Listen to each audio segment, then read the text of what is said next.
Qu'est-ce qu'il a dit, Bénichou? Parce que tout à l'heure, quand vous avez appelé Nadia, vous lui avez dit, alors vous avez un fils, il a 16 ans, on voyait l'anxiété de la mère. Et puis Pierre, il répond sur ce. Oui, vous avez un fils qui s'appelle Nicolas. Je viens de lui fermer les yeux. Quelle horreur. C'est affreux. Quelle horreur! Mais oui. Ah non, mais là, elle va plus jamais nous écouter. Quand on est parent comme je suis et inquiet comme je suis aussi, quand on vous dit au téléphone une voix inconnue, c'est vrai. en plein après-midi, Pas totalement, Pierre. Non, mais justement, une voix officielle qui dit, vous avez vu, il s'appelle Nicolas. C'est bien vous, Nadia. Oui. On s'attend à ce qu'on dit. Il est mort. Vous êtes pour le don d'organes? Ça, c'est drôle. Qu'est-ce que vous pensez du don d'organes? Vous avez un fils de 16 ans, vous êtes pour le don d'organes? Quelle horreur! Vous vous rendez compte? Renucci, enfin. Paul Vermus, vous êtes là? Ouais, je suis là. Bonjour tout le monde. Bonjour Polo. Paris Cactus, Paris Vermus. C'est quoi ce slogan? Il y a un mec en short là-bas, c'est normal ça? Même pas en short, en pantacourt, genre. L'usage du pantacourt sera puni de la peine de mort. Alors vraiment, surtout en plein automne. Vous n'avez pas le droit de répondre, c'est moi qui... Ils arrivent de la Réunion. Eh bien, écoutez, nous sommes heureux. Moi, quand j'irai à la Réunion, au mois d'août, je mettrai une parka aussi. Il est fou. Ne faites pas attention, messieurs, dames. Non, c'est pour rire, ça, c'est des conneries, tout ça. C'est pour essayer de plaire à Perry Cochin que je dis des bêtises comme ça. Elle me rend fou. Si elle faisait bien la bouffe, je la ferais divorcer, je te jure. Mais ça y est, elle a divorcé. Enfin. Non. Oui, Par contre, il ne faut plus qu'à apprendre à faire la bouffe. Vermus, vous êtes toujours là? Ouais, je suis là. D'ailleurs, j'ai croisé Guillaume Cochin, son ancien mari. J'ai croisé au Flore, il m'a invité au mariage. C'est élégant, ça. Oh, la classe. Ça fait plaisir, Paul. Quel mariage? C'est la classe. Il est pas lourd, Vermus. Ouais, et rajoute, et sa nouvelle gonzesse, c'est canon. Histoire d'aller au bout, tu vois. Ah bon, non, mais quoi? Qu'elle soit calme, elle va pas se taper un Ah non, mais enfin, Vermus, vous êtes con, quoi. C'est pas un scoop, ça. Qu'est-ce que c'est que ce plouc? Non, mais c'est incroyable. Je suis un ami de Perry, hein. J'ai le droit de bouder. Tu étais un ami de Perry, d'après moi. C'est terminé, Paul, c'est Mais fini. non, tu es un ami, Paul. Mais enfin, Paul, faites attention à ce que vous dites. On n'est pas là pour étaler la vie privée de tout le monde, quand même. Oui, je suis obligé de vous donner raison. Hein. Alors justement, tiens, puisqu'on parle de vie privée, mariage d'Emma de Cône ce week-end avec des masques. Je sais pas si vous les avez vus là devant. Vous avez des masques? Non, devant la mairie de Saint-Paul-de-Vence, on voit tous les invités, y compris les mariés, avec un masque blanc numéroté, un numéro sur chaque masque. Tout ça pour que les paparazzi ne puissent pas photographier les people. C'est incroyable. Ça veut dire venez vite nous photographier. On n'en a pas l'air, mais on est des people. C'est un peu ça, mais on aimerait savoir qui se cachait derrière les masques, évidemment, Paul Vermus. Bien sûr, Laurent Ruquier. Ah, vous allez nous dire, vous. Masquer ce beau monde. Ah, le mariage d'Emma de Cône et la fête de l'UMA, Paul aussi. Oh bah ça, je connais bien la fête de l'UMA. Hein. Ah, c'est le week-end prochain. Ouais. Quel programme, quel chanteur, qui vient chanter, surtout quel est le chanteur vedette de la fête de l'UMA le week-end prochain, et surtout alors qui va faire le discours de clôture puisque... la gardienne de Perry.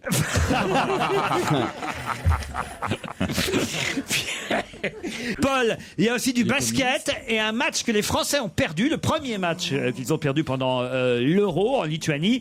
Ils ont perdu contre l'Espagne, mais alors je crois qu'ils ont fait exprès de perdre. Ouais. Je voudrais savoir si c'est vrai qu'ils ont fait exprès de perdre et quel était le calcul des Français qui étaient d'ores et déjà qualifiés pour les quarts de finale, qu'ils gagnent ou qu'ils perdent contre les Espagnols. Donc est-ce qu'ils ont vraiment fait exprès de perdre contre l'Espagne et c'était quoi leur calcul? Très bien, Laurent. Et puis un émir sauve une charcuterie. Ça se passe à Asnières-sur-Oise. Peut-être vous avez vu cette info dans le Parisien aujourd'hui.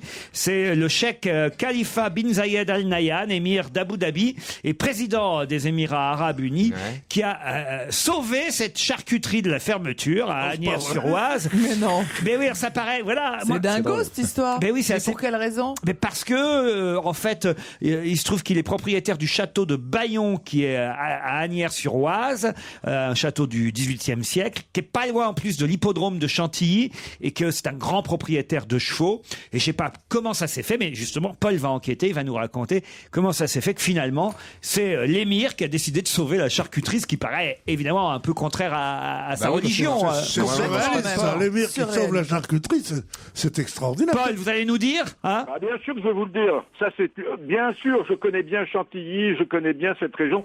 Il m'est même arrivé d'avoir serré un jour la main de l'émir sur un champ de course. C'est pas vrai. Mais tu connais tout le monde. Bien sûr. Il a serré la main de l'émir. Oui, il a serré la main de l'émir. Il a serré un mec qui était déguisé avec un truc sur la tête et il a cru que c'était l'émir, tu peux pas l'approcher, Paul. Puis Agnès, non, mais c'était le jour où il était.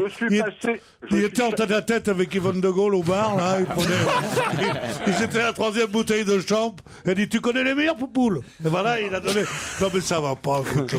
Écoute, vraiment, j'ai serré la main de l'émir. Ça pourrait être le titre de vos mémoires. Paul Verbus dit tout. Titre, j'ai serré la main de l'émir. On se retrouve tout à l'heure pour les réponses à toutes ces enquêtes, Paul.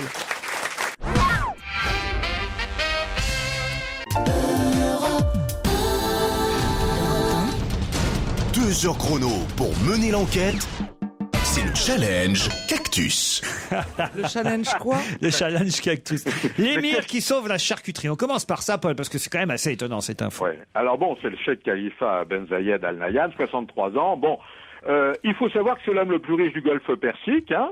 Ouais. Bon, alors donc il a un château, château de Bayon, 60 hectares, c'est pas loin de Chantilly. Alors pourquoi il a sauvé cette charcuterie à Asnières-sur-Oise? Bon, il habite à côté. Figurez-vous, à la demande du maire Claude Krieger, il voulait éviter, Claude Krieger, le maire, la disparition de ce petit commerce qui était sur la place de l'église.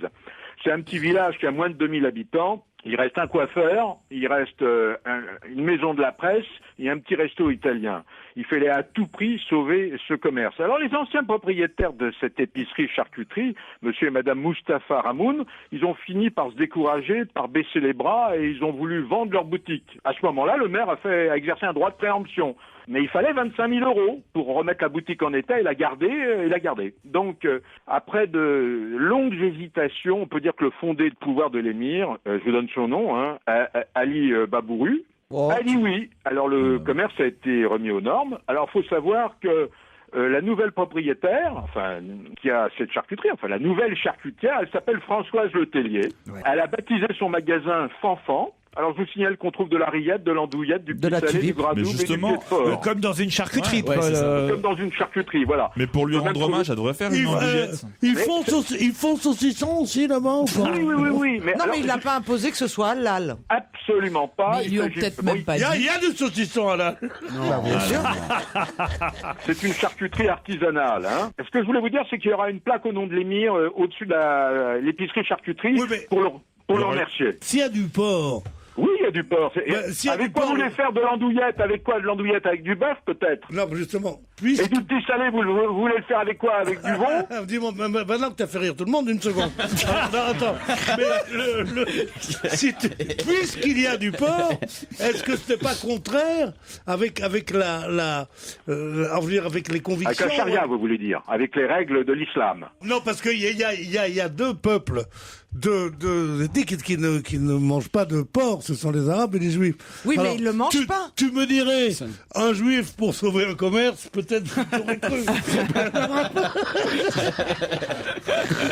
Toi, tu veux te mettre mal avec les miens. C'est presque de la religion, tu comprends, pour un Juif de sauver un commerce. Mais pour un musulman, non, je comprends pas. La fête de l'UMA, Paul. Sur la fête de l'UMA, c'est le week-end prochain à la Courneuve. Oui, ça, d'accord. Il y a un programme musical assez magnifique.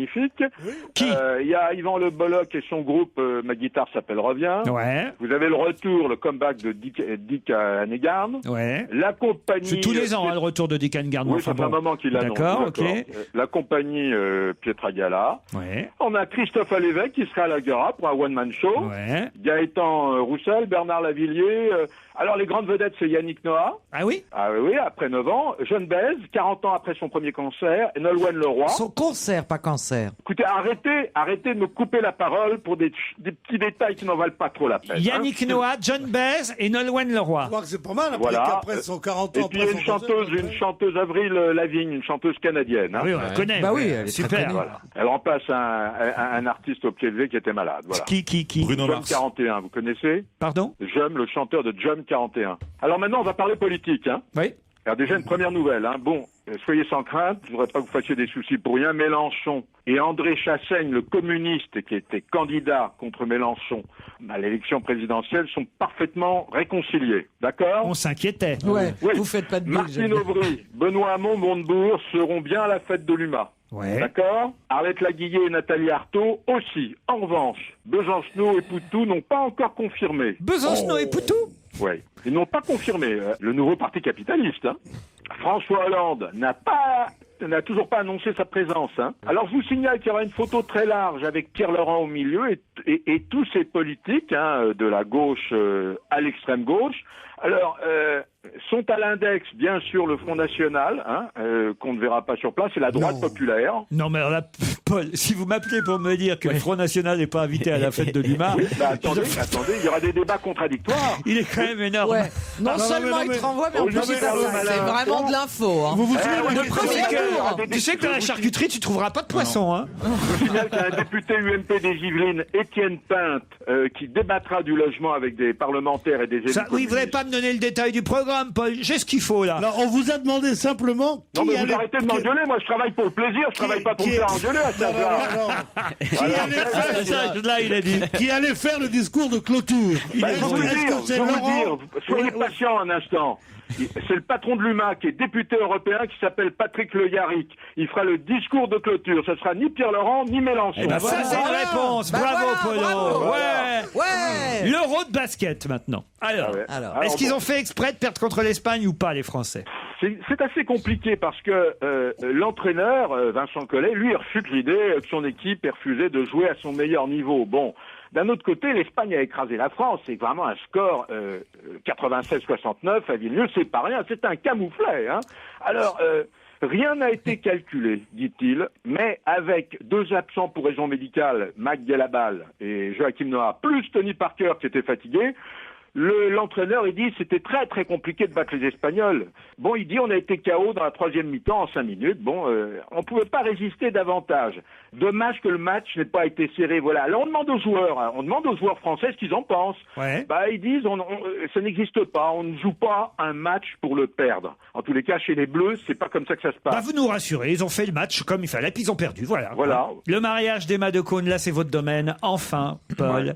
vous allez pouvoir nous dire. Je suis pas très content. Hein. Après son mariage raté avec Sinclair en 2001. Ouais. Moi, c'est pas un mariage raté quand t'as passé des années avec un homme que t'aimes et que t'as je te fait demandais des quelque enfants. chose, franchement, toi qui n'as jamais été vénère, tu sais pas de quoi tu parles. Je crois qu'au championnat des râleurs, on a un nouveau candidat. Là.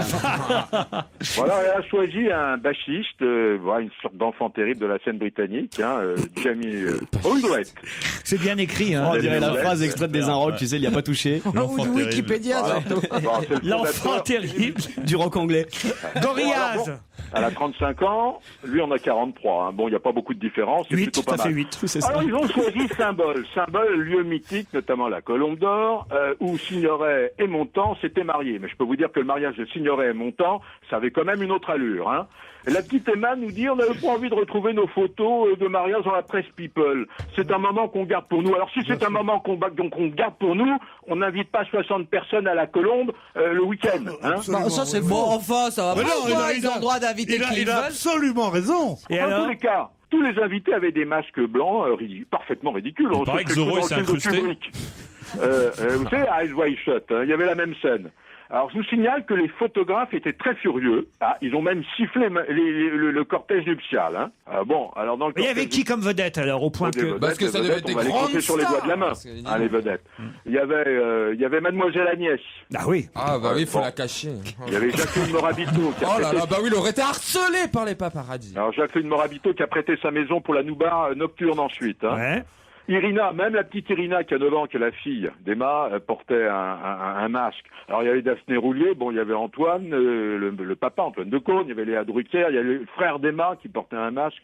Il y avait un absent de marque qu'on a attendu et qui n'est pas venu, c'est Mr Bean. Qu'est-ce que t'en sais? Comment? Qu'est-ce que t'en sais puisqu'ils étaient masqués? Non, mais alors franchement, t'es gentil de pas m'adresser la parole si c'est pour me... Non, franchement, je donne une information qui est très intéressante. Tout le monde attendait Pourquoi Mr Bean aurait été à ce mariage? Ils ont fait un film ensemble. Parce que c'est un ami de l'anglais, Laurent. Ah, voilà. Voilà, c'est un ami du bassiste anglais qui... Voilà. Non, ils ont fait un film ensemble avec Emma Decaune, c'est le Mr Bean 2 où il traverse la France, il va dans le sud, et c'est Emma Decaune qui le prend en stop. On est d'accord. Ah bah non, c'est pas ce que t'as dit, t'as dit que c'était un ami vraiment là pour me marié. contrarier aujourd'hui. Je vous donne des informations de première bourre et vous Non, ça écoutez, vous va pas. vous nous donnez pas des informations de première bourre. Moi aussi, je peux vous faire la liste de ceux qui sont pas venus. Je le fais tout le samedi soir. Vous savez que c'est mon truc à moi, ceux qui sont pas venus. Vous n'allez pas me prendre mon... C'est mon gagne-pain. Ah oui? Je donne toujours la liste des gens qui sont pas venus. C'est une façon de remplir les pages blanches. Pour ce moment de lucidité, pour cet aveu, mon cher Paul, nous vous remercions énormément. Non, on vous a un peu taquiné, c'est vrai, ce matin. Oui. Mais c'est parce qu'on pas t'aime grave, bien. hein. Bon, allez, salut à tous. Hein. Et oh, comment ça, bon, allez, salut à tous. C'est moi qui décide de raccrocher. Bon, pas alors vous. dites-moi au revoir gentiment. Après Non, ces il n'a pas agressions. envie de te quitter. Paul, vous m'aimez? Bah oui, vous savez bien que je vous aime. Alors ça, c'est net et ben précis. voilà. Bon, hein. bah alors, on se Et ça retrouve. fait un moment que je vous aime parce que finalement, celui qui vous connaît depuis le plus longtemps, c'est moi. Alors, on vous retrouve mercredi, mon Polo. Allez. Allez, au revoir tout le monde.